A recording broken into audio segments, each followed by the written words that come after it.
Former President Barack Obama made his closing argument Sunday in Wisconsin for voters to cast their ballot for Kamala Harris. He said that no matter what questions you may have about her, she respects people of, quote, all races and faiths. For Black and Latino voters, he said, whose family business was sued for not renting to folks that look like you, who cannot apparently understand how an NBA superstar could be both Greek and Black,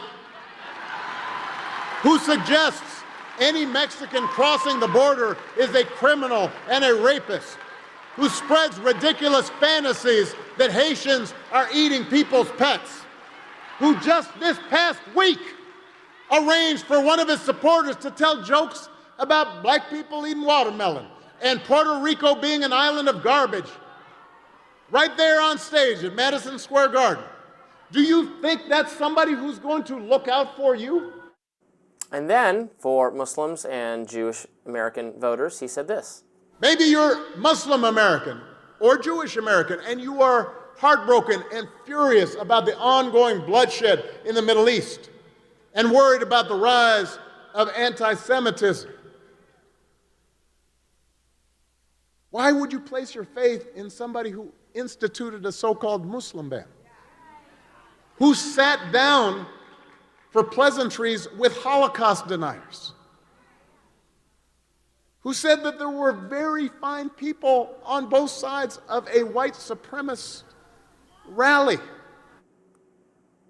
So we'll dig into those comments now. I mean, I would say that those are a number of aggressively editorialized, if not outright false. As I explained today on my radar, he did not call neo-Nazis very fine people. He said there were fine people on both sides of the issues of whether we should take down statues. He did not call neo-Nazis very fine people. He did not deliberately or willingly or knowingly meet with Holocaust deniers. I assume he's referring to the meeting with Kanye West, in which Kanye West brought, I believe it was Nick Fuentes. Trump said he didn't know who that was and would not have intended to ever meet with him.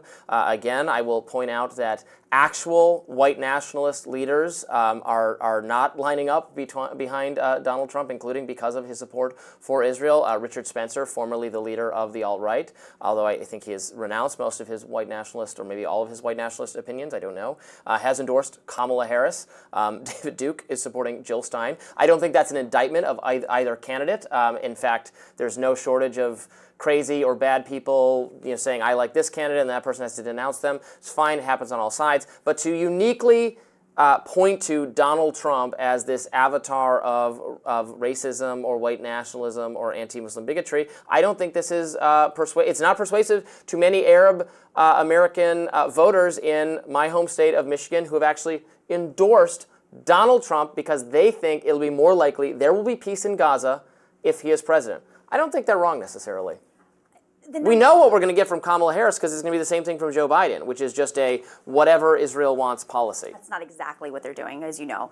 But it's exactly it is not exactly what they're doing. And I mean, you don't warn you're going to get sanctioned if you don't put humanitarian aid. Are they doing enough? Absolutely not, and you know that, and we've had this conversation many times. But Donald Trump says it's gone too far. Trump literally wants to build condos in Gaza with his family. I mean, let's be real here. Yes, well, it's his family, and conveniently, Donald Trump can't do it while he's in office because he's the president. Not put Jared Kushner in charge of foreign policy again. That was a big mistake. Horrible mistake. Kushner is an internationalist liberal Democrat who does not at all have the MAGA America First view that voters elected Donald Trump to implement. I think that's 100% the case. I think he should not listen to Jared Kushner. I don't think Jared Kushner is a liberal by any means. If it's classic liberal, I mean, he was a Democrat until Donald Trump started running for president. And his positioning is very conservative. I mean, I think he's more in line with a more institutional conservative Republican Party.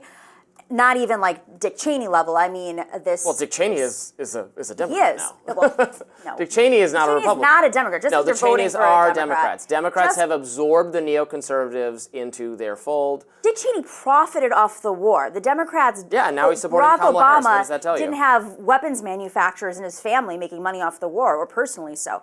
With that being said, it does mean that we have to win votes from somewhere, and I don't love that they're supporting Kamala Harris. I don't think George W. Bush should be announcing his endorsement. I don't think it's going to help. I think that people like Nicole Wallace, who used to work for George W. Bush, pushing for that, and Liz Cheney pushing for that, are delusional and out of touch with where most Americans feel, George W. Bush was. Well, you and I agree that Nicole Wallace is delusional. That Okay, but with this a rare point of agreement between us. I don't hate her. Okay, so let's make that clear. I just don't think that her strategy's the right strategy, and that's why she was in communications and not in strategy.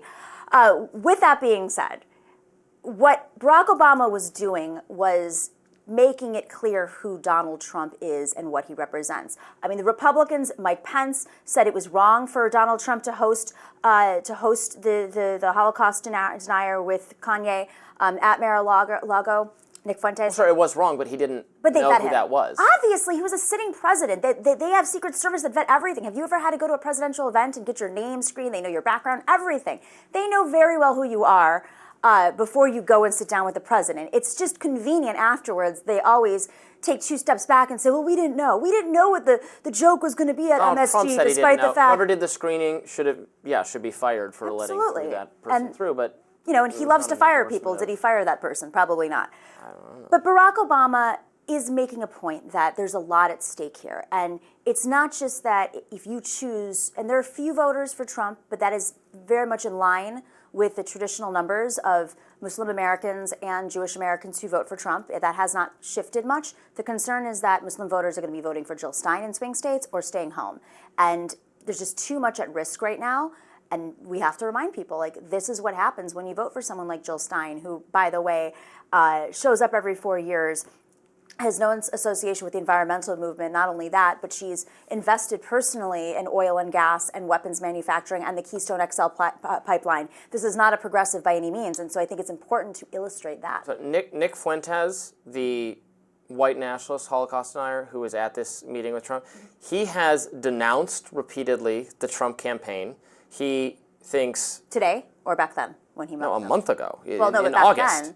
But back then... But that's what I'm saying. White nationalists are not supporting Trump. That's they today, hate though. Trump. That, no, they are against Trump. They think today. Trump will never do what they want. So the idea that Trump is an avatar of this kind of thing that I talked about it in my radar. The Democrats are obsessed with this narrative that Hitler, fascist, white nationalists, etc. Those actual people don't agree. They don't think that. They're in support of other candidates. They're looking for other candidates. Chaos. I mean, that was... No, they think he's not committed at all. I watched the Richard Spencer video, which was 11 minutes I'd like back from my life, but he did talk about how Trump was chaos, and they want things on their terms, and he is not somebody who's predictable. They did meet with him and support him for the Trump is chaos is hard to sustain. That I mean, we have chaos right now in our foreign policy. That's their claim. That's not my claim. Sure. That's their claim. So if they're rejecting Donald Trump for reasons of chaos, they still supported him at the time when Donald Trump hosted Nick Fuentes at the White House, and that's what Obama was saying. I don't think it's wrong for Obama to say these things. I think that's what Obama needs to be doing. He's not trying to win over MAGA. We are not trying to win MAGA over. We are trying to get people off their chairs and their couches. I hope not. Then we've gone way too far. I think that's a bad strategy. I mean, that's politics 101. Republicans are trying to win over Democrats. They're trying to Democrats have been bad for you and your family. They have ruined the economy. Donald Trump's strategy right now. To inflation. Donald Trump, you remember the 4 years under Donald Trump. This is their pitch. They were a good 4 years. They were good for the economy. The world was a safer, saner place. Then COVID happened and everything, the table got overturned and it was bad. And Donald Trump did not respond to that well in a variety of ways. And so people voted for Joe Biden. The Joe Biden years have not brought stability to this country. In fact, things are more unstable than ever. The Middle East is a mess. The Russia stuff, the China stuff. We don't even know if Joe Biden is conscious or capable of dealing with these problems Robby, at this point. In fact, I think that's he's very much your campaign strategy. That is not the Donald Trump campaign strategy. Well, that's what I would be saying and talking about solely. We are literally one day from the election, and they are focusing on turnout, as the Harris campaign is focusing on turnout. So talking to the voters in Michigan who are sitting on their couches right now, not sure because they're angry at the Mideast, whether you're Jewish or Muslim, that's about turnout. That is not about convincing MAGA to come over to our side, to the Democratic side. And that strategy might have worked 6 months ago for Donald Trump. But right now, he is focusing on getting the most extreme voters to the polls, some of whom probably aren't even registered to vote at this point, young male conservative voters. That's their entire strategy right now, getting them out to vote. I know the Democratic strategy is your husband hates you. don't tell them what you're doing and vote for Kamala Harris. That's for some women, that's the I don't know. It's a shrill, hysterical, unlikable, feminist pitch. Shrill. That's it's misogyny it's 101. Come on now. It's hectoring. It's just. I think it's a very, very bad pitch. What they're going with in their closing days. It's did you take out the trash kind of pitch to voters. Well, luckily, they're not trying to win over those MAGA male voters. Okay. They're trying to win over women who might be in relationships with people they don't agree with, and just say, it is okay to sometimes not always be lockstep with your husband. We know that. We've got a lot more. We're married, right? We clarified on the show today. Very much not the case. All right, coming up next on Rising, who is Lily Tang Williams? She's a libertarian Republican candidate who had some harsh words for her opponent, Jake Sullivan's wife. We will watch that clip and react. Stay tuned.